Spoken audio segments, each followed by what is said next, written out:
எந்த ஒரு மாநிலத்தின் மீதும் எந்த ஒரு மொழியையும் திணிக்க கூடாது என்பதுதான் தமிழ்நாட்டின் குரல். அதை ஃபர்ஸ்ட் இவங்க புரிஞ்சுக்காம பிரச்சாரம் பண்ணிக்கிட்டு தொகுதி மறைவுரைப்புக்கு வந்து ஒரு சர்வ கட்சி கூட்டத்தை போடுறாரு முதலமைச்சர். அதை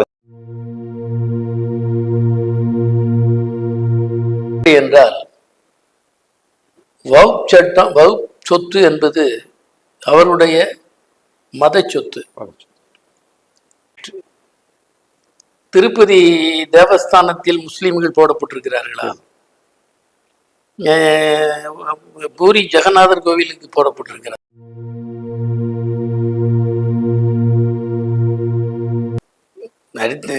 திரைக்கு நடித்தவர்கள் எல்லோரும் எம்ஜிஆர் ஆகிவிட முடியாது. காளை மாடு பால் கறந்தால் அதிமுக பிஜேபி கூட்டணி ஆட்சிக்கு வரும். தமிழகத்துக்கு பாதகமா சாதகம் அது ஓகே. ஆனா தொடர்ந்து திமுக எங்களுக்கு இடைஞ்சல் கொடுத்துக்கிட்டே இருக்குது, கூட்டம் கூட நடத்த முடியல, அதனாலதான் இப்படி ஒரு அதை எதிர்க்க வேண்டிய சூழ்நிலைங்கிற மாதிரி விஜயோட ஸ்டேட்மெண்ட் ஒன்று 2 நாளைக்கு முடியும். ஆக்சுவலா தொகுதி வரைமுறைகள்ல தமிழகத்துக்கு பாதகமா சாதகம் நடவடிக்கை கட்சியுடைய பதவியில் இருந்து எடுக்கப்பட்டிருக்காரு. அது அவர்களுடைய கட்சி பதவிக்கு கொடுத்திருக்காரு. உரிய விளக்கத்தை மக்களுக்கு அவர் பகிரங்கமாக அறிவிக்க வேண்டும் என்று மாண்புமிகு முதலமைச்சர் அறிவுறுத்திய அடிப்படையில் ஒரு மன்னிப்பு கோரி ஒரு கடிதம்.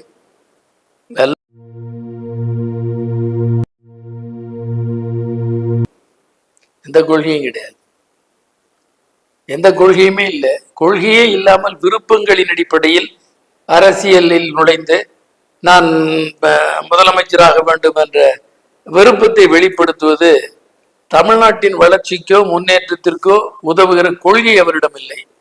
கொள்கையற்ற ஒரு கூட்டம்.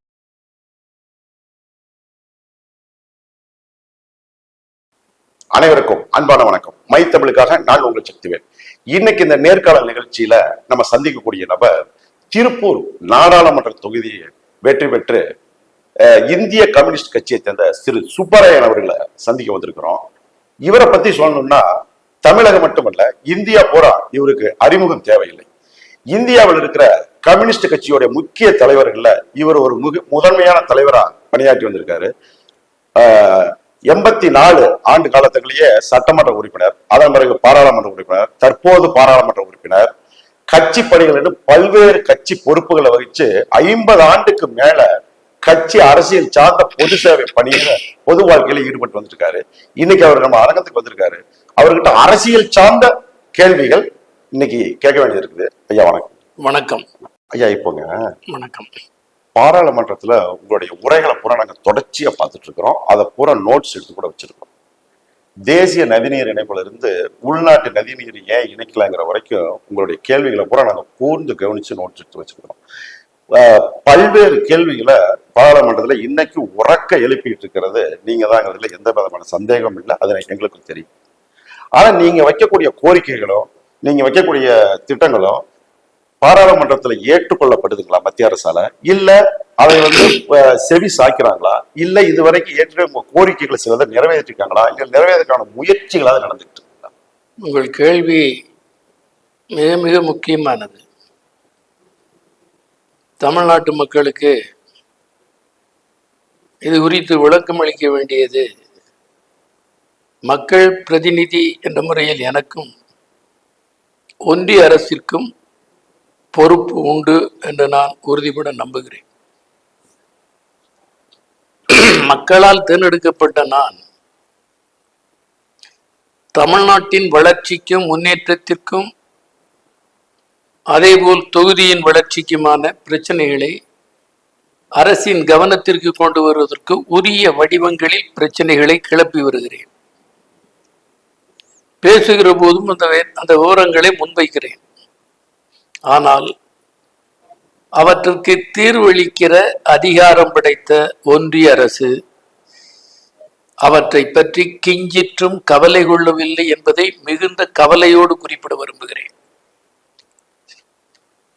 எதிர்த்தரப்பினர், குறிப்பாக தமிழ்நாட்டைச் சேர்ந்த எம்பிக்களுடைய குரலுக்கு அவர்கள் செவிசாய்ப்பதில்லை. தமிழ்நாட்டின் திட்டங்கள் எந்த விதமான வளர்ச்சிக்குரிய நடவடிக்கைகள் எவற்றையும் மேற்கொள்ள அவர்கள் விரும்பவில்லை என்பதை அவர்களின் நடவடிக்கைகள் காட்டுகின்றன. எதன் காரணமாக என்றால், ஒரு அரசியல் ரீதியான பழிவாங்கும் உள்நோக்கம் கொண்ட நடவடிக்கையாக ஒன்றிய அரசின் நடவடிக்கைகள் இருக்கின்றன. அதனால்தான் இந்தி திணிப்பு, இந்தி மொழியை ஒரு மொழி என்ற முறையில் நாம் ஒருபோதும் நிராகரிப்பதில்லை. பலர் பேசுகிற ஒரு மொழி என்ற முறையில் அதை ஒருவர் விரும்பி கற்றுக்கொள்வதிலும் தடையே கிடையாது, அதை ஊக்குவிக்கலாம். ஆனால் எந்த ஒரு மாநிலத்தின் மீதும் எந்த ஒரு மொழியையும் திணிக்க கூடாது என்பதுதான் தமிழ்நாட்டின் குரல். இல்ல, பாரதிய ஜனதா சில கட்சி தலைவர்கள் பேட்டி கொடுத்தாங்க ஒரு 3 நாளைக்கு முன்னாடி. அவங்க என்ன சொல்றாங்கன்னா, இந்தி தான் கத்துக்கணுங்கிறது இல்ல, 2 மொழியை கத்துட்டீங்க, தமிழ் தாய்மொழியா இருக்குது, இங்கிலீஷ் பிறைமொழியா இருக்குது, இன்னொரு மொழியை கத்துக்குங்கன்னு தான் சொல்றேன் தவிர இந்தி கட்டாயம்னு சொல்லல. அதை ஃபர்ஸ்ட் சரியா புரிஞ்சுக்குங்க. எதிர்கட்சிக்காரங்க சரியா புரிஞ்சுக்காம பிரச்சாரம் பண்ணிட்டு இருக்காங்க. இந்த மொழி தான் கத்துக்கணும் இல்லை, 3வது மொழி ஒன்று கத்துக்கிட்டா அந்த குழந்தைகளுக்கு நல்லது தானே அப்படிங்கிற மாதிரி ஒரு வாதம். அந்த வாதம் ஏமாற்றுவாதம், உண்மை அல்ல. புதிய கல்விக் கொள்கையில், இவர்களால் அறிவிக்கப்பட்ட கல்விக் கொள்கையில் மும்மொழி திட்டத்தை ஏற்றுக்கொண்டால் 3 மொழிகளும் பாடத்திட்டத்தில் இணைக்க வேண்டும், அது கட்டாயம். அதனால்தான் மராட்டாவிலே கூட இப்பொழுது பிரிந்திருந்த உத்தவ் தாக்கரே பிரிவினர் இருவரும் இணைந்து எதிர்க்கிறார்கள். எனவே இது ஒரு உள்நோக்கத்தோடு சொல்லப்படுகிற நேர்மையற்ற மறுப்பாகும். திணிப்புத்தான், கட்டாய திணிப்புத்தான் அது. இப்ப இன்னொன்னு, இந்த தொகுதி மறுமுறைப்படுத்துதல்னு சொல்லிட்டு இருக்கு. அதுக்கு அதுல சில பாரதிய ஜனதா கட்சியை சேர்ந்த சில நபர்கள் பொறுப்புல இருக்கவங்க என்ன சொன்னாங்கன்னா, தமிழகத்துக்கோ தென் மாநிலத்துக்கோ எந்த விதமான பாதிப்பும் ஒரு துளி கூட வராது. அதை ஃபர்ஸ்ட் இவங்க புரிஞ்சுக்காம பிரச்சாரம் பண்ணிக்கிட்டு தொகுதி மறைமுறைப்புக்கு ஒரு சர்வ கட்சி கூட்டத்தை போடுறாரு முதலமைச்சர். அதை இப்ப பிரச்சாரம் பண்ணிக்கிட்டே இருக்காங்க. எந்த பாதிப்பும் வராது அப்படிங்கிறத சொல்ல வர்றாங்க. ஆக்சுவலா தொகுதி வரைமுறையில தமிழகத்துக்கு பாதகமா சாதகம்? எப்பொழுதுமே RSS-ஆல் அரசியல் பிரிவாக தோற்றுவிக்கப்பட்ட பாரதிய ஜனசங்கத்திலிருந்து வளர்ந்து பின்னர் பாரதிய ஜனதாவாக மாறியுள்ள இந்த கட்சி ஒருபோதும் சொன்னதை செய்ததில்லை. தங்கள் மறைமுக அஜெண்டாவை நிறைவேற்றி கொண்டே இருக்கிறார்கள் என்பதற்கு மிகச்சிறந்த உதாரணம் பாப்ரி மஸ்ஜித் இடிப்புத்தான். நீங்களும் தெரிந்து கொள்ள வேண்டும் என்பதற்காக குறிப்பிட விரும்புகிறேன். நாடாளுமன்றத்தில் அன்றைய பிஜேபியினுடைய தலைவராக இருந்த வாஜ்பாய் அவர்கள் பாப்ரி மஸ்ஜித்தை நாங்கள் இடிக்க மாட்டோம் என்று வாக்குறுதி கொடுத்தார். தேசிய ஒருமைப்பாட்டு குழு கூட்டத்திலும் வாக்குறுதி கொடுத்தார். உச்ச நீதிமன்றத்திற்கான எழுத்துப்பூர்வமான அபிடவிட் தாக்கல் பண்ணப்பட்ட போதும் வாக்குறுதி கொடுத்தார். ஆனால் என்ன நடந்தது? இடித்து தரமட்டமாக்கியதில் இவர்களின் தலைவர்கள் தான் தலைமை தாங்கி நின்றார்கள் என்பது வரலாற்று உண்மை. இதிலிருந்து என்ன புலப்படுகிறது? எப்பொழுதுமே அவர்கள் எந்த ஒன்றை நிறைவேற்ற விரும்புகிறார்களோ அவற்றை சொல்ல மாட்டார்கள், மறைமுகமாக அவற்றை நிறைவேற்றுவார்கள். அதனால் இப்பொழுது அவர்கள் சொல்லுவதெல்லாம் உண்மை அல்ல, மிக மிக மோசடி. ஒரு அரசு திட்டத்தை நிறைவேற்றியது தமிழ்நாடு. நாம் இருவர் நமக்கு ஒருவர் என்று நிறைவேற்றியது. அரசு அறிவித்த திட்டங்களில் ஒன்று அது. ஜனப்பெருக்கத்தை குறைக்க வேண்டும் என்ற முறையில் அது மேற்கொள்ளப்பட்டது. அரசு எடுத்த முடிவை அக்கறையோடு நிறைவேற்றிய தமிழ்நாட்டை தண்டிக்கலாமா? ஆனால் அரசு சொன்னதை கவலையே படாமல் அதிகரித்துக் கொண்டிருந்த மாநிலங்கள் இதன் மூலம் என்ன ஆகும்? பல மடங்கு பெருகும், பல மடங்கு பிரதிநிதிகள் பெருகுவார்கள்.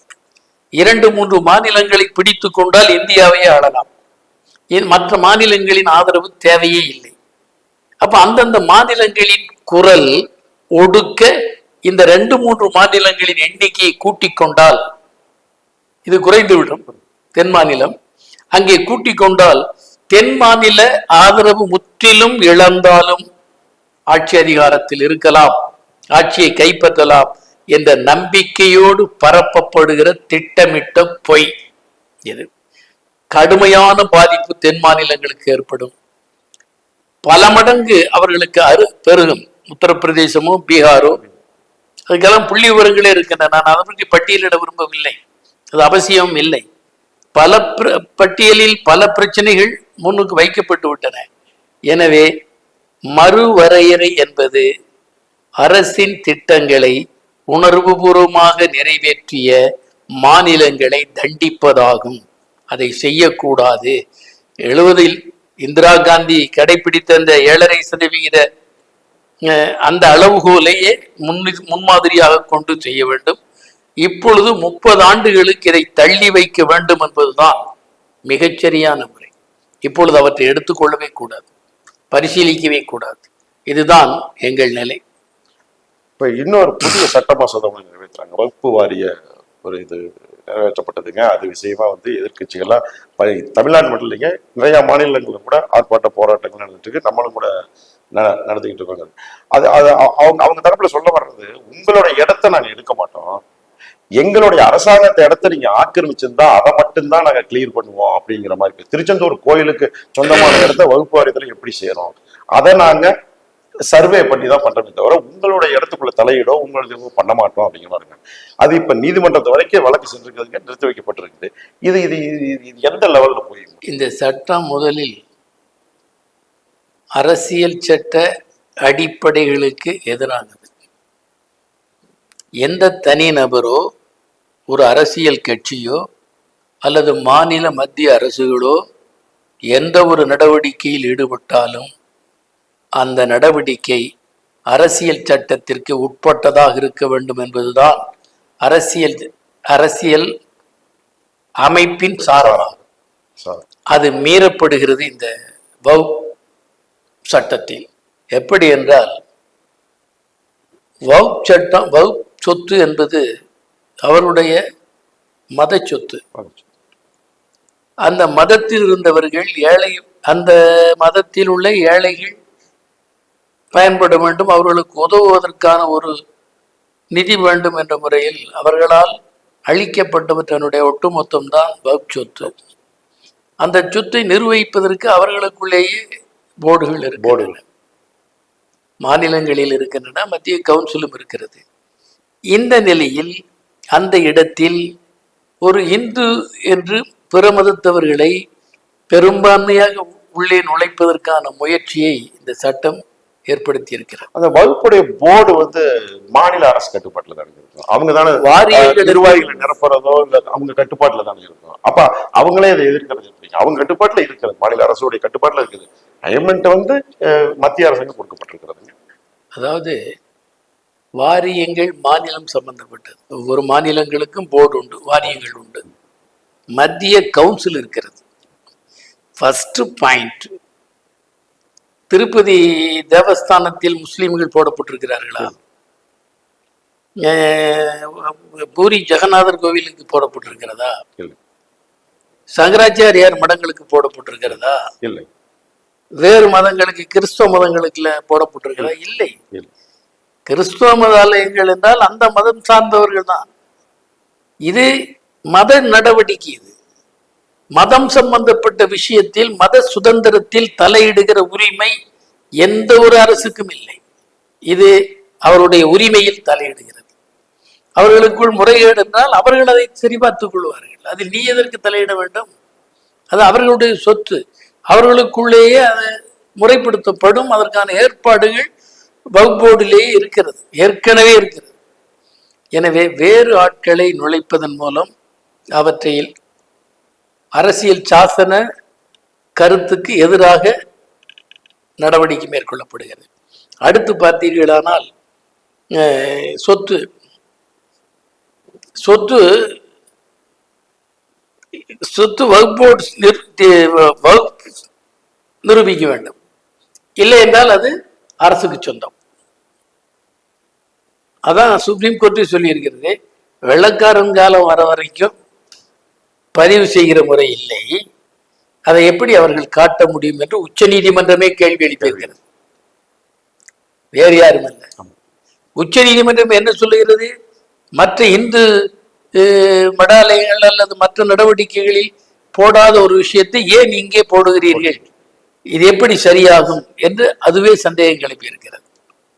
அதனால அந்த பிரிவுகள் நிறுத்தி வைக்கப்பட்டுள்ளன. 7ஆம் தேதிக்கு மறுபடியும் விசாரணைக்கு வருகிறது என்று தள்ளி வைக்கப்பட்டுள்ளன. அரசியல் சட்டப்படி தீர்ப்பு வருமானால் இந்த சட்டம் வெல்லாது என்று அறிவிப்பார்கள். திருப்பி பெறப்படும் சொல்ல ரத்து செய்வார்கள் அரசியல் சட்டப்படி தீர்ப்பளித்தால். ஏனென்றால் இப்பொழுதெல்லாம் நமக்கு நீதிமன்றங்களின் மீதே நம்பிக்கை இல்லை. ஏனென்றால் RSS ஊடுருவல் எல்லா இடங்களிலும் இருக்கிறது. எங்கெல்லாம் அவர்கள் ஊடுருவி இருக்கிறார்கள் என்பதெல்லாம் கண்டுபிடிக்க முடியாது. ஏனே அவருடைய அழுத்தம் பாபரி மஸ்ஜித்தில் வந்ததுல என்ன தீர்ப்பது? அரசியல் சட்டப்படியான தீர்ப்பு அது. உச்ச நீதிமன்றம் எதை எப்படி தீர்ப்பளிக்க வேண்டும்? அரசியல் சட்ட அடிப்படையில் தீர்ப்பளிக்க வேண்டும். இதில் சட்டமீறல் எது என்று சரத் வாரியாக பார்க்கலாம். அப்படி தீர்ப்பளிக்க வேண்டும். ஆனால் பாபரி மஸ்ஜித் எப்படி தீர்ப்பளித்தார்கள்? இந்து மக்கள் நம்புகிறார்கள். அங்கதான் ராமர் பிறந்தார் என்று நம்புகிறார்கள். அந்த நம்பிக்கையின் அடிப்படையில் தீர்ப்பளிக்கிறோம். அதாவது அரசியல் சட்ட அடிப்படையில் தீர்ப்பளிக்க வேண்டிய உச்ச நீதிமன்றம் தவறிழைத்து விட்டது. நம்பிக்கையின் அடிப்படையில் தீர்ப்பளிப்பது சட்டவிரோதம். அந்த மாதிரி ஏதாவது நடந்தால் சொல்ல முடியாது. அதே நிலைதான் வர்றதுக்கு வாய்ப்பில்லை. அப்படி வந்தால் அது கடும் தவறு. நாட்டில் பெரும் கொந்தளிப்பை ஏற்படுத்தும், அமைதியின்மையை உருவாக்கும், பல்வேறு மோதல்களுக்கு வாய்ப்பளிக்கும். அதனால் இந்த சட்டம் அரசியல் 24 28 வரைக்கும் பார்த்தா எல்லா சரத்தும் மத சுதந்திரத்தை உறுதிப்படுத்துகின்றன. ஒரு மத நடவடிக்கைகளில் இவர்கள் தலையீடு செய்கிறார்கள். இந்த பெருமாள் கோவிலில் போய் முஸ்லீம் போட்டால் ஒப்புக்கொள்வார். அவங்க தரப்புல சொல்றது, உங்களுடைய வழிபாட்டிலேயோ உங்களுடைய சொந்த வகுப்புக்கு சொந்தமான பூமியிலேயோ எந்த ஒரு சூழ்நிலையும் கை வைக்கப்படாது. அதை தாண்டி நீங்கள் ஆக்கிரமிக்கப்பட்டிருந்தால் அதை நாங்க எடுக்கப்படும் அப்படிங்கிறதான் சொல்ல வராங்க. இதுல மதம் சார்ந்த எந்த பிரச்சனையும் இல்லை அப்படிங்கிறது தான் அவங்களுடைய வாதம். அவர்கள் சொத்து அவர்கள்ட்ட இருக்கு, புரிஞ்சுங்களா? உச்ச நீதிமன்றம் தான் தெளிவா சொல்லிட்டான். 800 வருஷத்துக்கு முன்னால கொடுத்ததை இப்ப எப்படி அவன் நிரூபிப்பான்? 600 வருஷத்துக்கு முன்னால் கொடுத்ததை எப்படி நிரூபிப்பான்? அப்ப அது ஆதாரம் இல்லை, எனவே சர்க்கார் எடுத்துக்கொள்ளும் என்று சர்க்கார் கைப்பற்றுவதற்கான வஞ்சக ஏற்பாடே தவிர சட்ட ரீதியான தகுதி இதற்கு இல்லை. ஆனால் இவர்கள் சொல்லுவது எதுவும் உண்மை இல்லை. இப்ப தற்போது தமிழகத்துல அஇஅதிமுக பாரதிய ஜனதா கட்சி கூட கூட்டணி இருக்கு. இன்னைக்கு கூட திரு எடப்பாடி அவர்கள் இருக்காரு. அதிருப்தியான ஆள்களுக்கு சொல்லிக்கிறார், சந்தர்ப்ப சூழ்நிலைகள் காரணமாக பாரதிய ஜனதா கூட்டணி வைக்கப்பட்டிருக்கிறது, யாரும் கலங்க வேண்டாம் அப்படிங்கிற மாதிரி கூட ஒரு பதில் இருக்காரு. அது போக 2026 பெரிய கூட்டணி அடைஞ்சிருச்சு, தமிழகத்துல அதிமுக ஆட்சி தான் அமையும், திமுக கூட்டணி ஆட்சி அமையாது அப்படிங்கிற மாதிரி ஒரு தகவல் இருக்குது. இது எப்படி சாத்தியம்? காளை மாடு பால் கறந்தால் அதிமுக பிஜேபி கூட்டணி ஆட்சிக்கு வரும். ஆனால் காளை மாடு பால் கறக்காது. என இவர்களின் கனவு தமிழ்நாட்டில் நிறைவேறாது. திமுக கூட்டணி தான் வெற்றி பெறும், ஆட்சிக்கு 26 வரும் என்பது நாளை காலை விடிவது எவ்வளவு உண்மையோ அவ்வளவு அரசியல் உண்மை. அது இவர்கள் அவரே சொல்லுகிறபடி ஒன்றும் கலங்க வேண்டாம், அதெல்லாம் ஒன்றும் இல்லை நிர்பந்தத்தில் அப்படின்னு எல்லாம் சொல்றதே கொந்தளிப்பு இருக்கிறது கீழே அதிமுக. எழுதி வைத்துக் கொள்ளுங்கள், அதிமுக ஓட்டுகள் ஆன்டி பிஜேபியாகத்தான் விழும், சந்தேகமே கிடையாது. ஏனென்றால் தமிழ்நாட்டின் எந்த திட்டத்தையும் நிராகரிக்கிறது ஒன்றிய அரசு. தமிழ் மொழிக்கு ஒதுக்கவே இல்லை, இந்தி மொழிக்கு கோடிக்கணக்கில் ஒதுக்குகிறார்கள். வெள்ளம் பெருப்படுத்தும் போது அதுக்கு நிவாரணமே அனுப்பவில்லை, பலமுறை கேட்டும் தரவில்லை. ஜிஎஸ்டியில் வழங்கப்பட வேண்டிய நிதியையே வழங்காமல் இழுத்தடிக்கிறார்கள். இவற்றை கண்டுள்ள அதிமுகவுக்கு வாக்களித்தவர்களுமே அதிமுக பிஜேபியோடு சேர்ந்து விட்டதால் கலங்கி நிற்கிறார்கள், எதிர்ப்பு மனோபாவத்தோடு இருக்கிறார்கள். எனவே சர்வ நிச்சயமாக மண்ணை கவ்வும் பிஜேபி. இன்னும் தெளிவாக சொல்ல போனால், நீச்சல் பழக வேண்டும், நீச்சல் கரையேற வேண்டும் என்றால் ஒரு இது கட்டிக்கொள்வார்கள், சொரப்புருடை கட்டிக்கொள்வார்கள், அல்லது இந்த டயர் பலூன்கள் கட்டி போவார்கள். ஆட்டாங்கல்ல இடுப்பிலே கட்டி கொண்டு குதித்தால் என்ன ஆகும்? உள்ளதான் போகும். அதனால ஆட்டாங்கல் தான் இந்த பிஜேபி. அதை அதிமுக இடுப்பில் கட்டி கொண்டதே தேர்தல் குளத்துல குதிக்க தொடங்கி விட்டார்கள், மூழ்கி போவார்கள். இதுதான் உண்மை. இந்த ஒரு வருஷத்துக்கு முன்னாடிங்க நடிகர் விஜய் வந்து தமிழக வெற்றிக்கான ஒரு கட்சி ஆரம்பிச்சு இப்போ ஓராண்டு நிறைவு செஞ்சிருக்காரு. அவங்களுடைய செயற்குழு கூட்டத்தில் ஒரு பகிரங்கமான அறிவிக்கணும்னு சொன்னாரு. வரப்போற தேர்தல் ஒரு வித்தியாசமான தேர்தலா இருக்கும் 2026. போட்டியே வந்து தமிழக வெற்றி கழகத்துக்கும் திராவிட முன்னேற்ற கழகத்துக்கும் தான் அப்படிங்கிற மாதிரி ஒரு வார்த்தையை சொல்லியிருக்காரு. அப்ப திராவிட முன்னேற்ற கழகத்துலதான் நம்ம இடதுசாரி கட்சிகள் மற்ற கட்சிகள்லாம் கூட்டணியில் இருக்குது. அது அவர் சொல்றது எந்த இதை குறிக்கும்? வயசாயிடுச்சு, அவருக்கு 50 வயது ஆகிவிட்டது. இனி தொடர்ந்து நீண்ட காலம் நடிக்க முடியாது. திரைக்கு நடித்தவர்கள் எல்லோரும் எம்ஜிஆர் ஆகிவிட முடியாது. அதனால தமிழ்நாடு ஒன்றும் பலவீனமான மாநிலம் அல்ல. சிந்தனையில் அது தெளிவாக சிந்திக்கும். அவர் அரசியல் ஈடுபடுவதற்கு நமக்கு ஒன்றும் எதிர்ப்பு கிடையாது. எவரொருவரும் அரசியலில் ஈடுபடலாம். ஆனால் அவருடைய கனவுகள், நிறைவேறாத கற்பனைகள், விருப்பங்கள், அது ஒருபோதும் நடைமுறைக்கு வராது. எனவே பலத்த தோல்விக்கு விஜய் ஆளாவார். கட்சி யாரு வேணாலும் ஆரம்பிக்கலாம், ஜனநாயக நாடுன்னு சொல்றீங்க, அது ஓகே. ஆனா தொடர்ந்து திமுக எங்களுக்கு இடைஞ்சல் கொடுத்துக்கிட்டே இருக்குது, கூட்டம் கூட நடத்த முடியல, அதனாலதான் இப்படி ஒரு அதை எதிர்க்க வேண்டிய சூழ்நிலைங்கிற மாதிரி விஜயோட ஸ்டேட்மெண்ட் ஒன்று 2 நாளைக்கு முடியும். அவருக்கு என்ன கொள்கை? தமிழ்நாட்டில் இவர் வந்தால் என்ன கொள்கை? எந்த கொள்கையும் கிடையாது, எந்த கொள்கையுமே இல்லை. கொள்கையே இல்லாமல் விருப்பங்களின் அடிப்படையில் அரசியலில் நுழைந்து நான் முதலமைச்சராக வேண்டும் என்ற விருப்பத்தை வெளிப்படுத்துவது தமிழ்நாட்டின் வளர்ச்சிக்கோ முன்னேற்றத்திற்கோ உதவுகிற கொள்கை அவரிடம் இல்லை. கொள்கையற்ற ஒரு கூட்டத்தை மக்கள் ஆதரிக்க மாட்டார்கள். இன்னொரு தமிழ்நாட்டில் இப்போ ஒரு 10 நாளா ஒரு பெரிய சர்ச்சை வந்து போயிட்டு இருக்கு. அமைச்சர் பொன்முடி அவர்கள் வந்து சைவம் வைணவங்கிறத ஒரு மாற்றுதலா பெண்களை வச்சு கொச்சைப்படுத்துற மாதிரி ஒரு விஷயத்த சொல்லியிருந்தார். அது இப்ப பல்வேறு கட்டத்துல போயிட்டு இருக்கு. நீதிமன்றமே தானாக முன் வந்து வழக்கு போட வேண்டும் அப்படிங்கிற எல்லாம் கூட தகவல் போயிட்டு இருக்கு. எல்லா கட்சியிலையுமே பெண்கள் கூட அதை ஒரு எதிர்ப்பா தெரிவிச்சுட்டு இருக்காங்க. அந்த மாதிரி சொன்னது ஒரு அமைச்சராக இருக்கிறவர் சொல்றது ஒரு தவறான விஷயம். அது குறித்து மாண்பு முதலமைச்சர் அவர்களே நடவடிக்கை எடுத்திருக்கிறார்கள் அவர்கள் கட்சிகளுக்கு. இந்த நடவடிக்கை கட்சியுடைய பதவியிலிருந்து எடுக்கப்பட்டிருக்காரு, அது அவர்களுடைய கட்சி பதவி கொடுத்திருக்க. உரிய விளக்கத்தை மக்களுக்கு அவர் பகிரங்கமாக அறிவிக்க வேண்டும் என்று மாண்புமிகு முதலமைச்சர் அறிவுறுத்திய அடிப்படையில் ஒரு மன்னிப்பு கோரி ஒரு கடிதம் எல்லா பிரசுகளிலும் வந்திருக்கிறது. அது போதுமானது. அப்படி சொன்னது வந்து ஏதோ டங் ஸ்லிப்பாயோ ஒரு வாய் தவறி வந்தது மாதிரி இல்லைங்க, நிறுத்தி நிதானமானதான் சொல்லியிருக்காரு. அதை 2 முறை கேட்கிறாரு, புரிஞ்சுதா அப்படின்னு கூட கேட்கிறாரு. அது மக்கள் மத்தியில இப்ப பெண்கள் மத்தியில ஒரு இது இருக்கு. அது வரப்போற எலெக்ஷன்ல கூட அது ஒரு சங்கடமா கூட உருவாகலாம் அப்படிங்களா திமுக கூட்டணிக்கு? அது ஒரு தவறான வார்த்தைகள் தான். அந்த தவறான வார்த்தையை நான் பயன்படுத்தியதற்கு நான் உணர்வுபூர்வமாக மன்னிப்பு கோருகிறேன் என்று ஒரு அறிவித்ததற்கு பின்னர், தவறை அவரே உணர்ந்ததற்கு பின்னர் தண்டிப்பது நாகரிகம் அல்ல. இந்த பிஸியான நேரத்துல மைத்தமிழ் நேரத்துக்காக இவ்வளவு நேரம் ஒதுக்கி கொடுத்து நீங்க பல்வேறு விஷயங்களை பகிர்ந்துகிட்டதுக்கு ரொம்ப நன்றிங்க. உங்க நல்ல நோக்கம் நிறைவேறங்க. வாழ்த்துக்கள். நன்றி.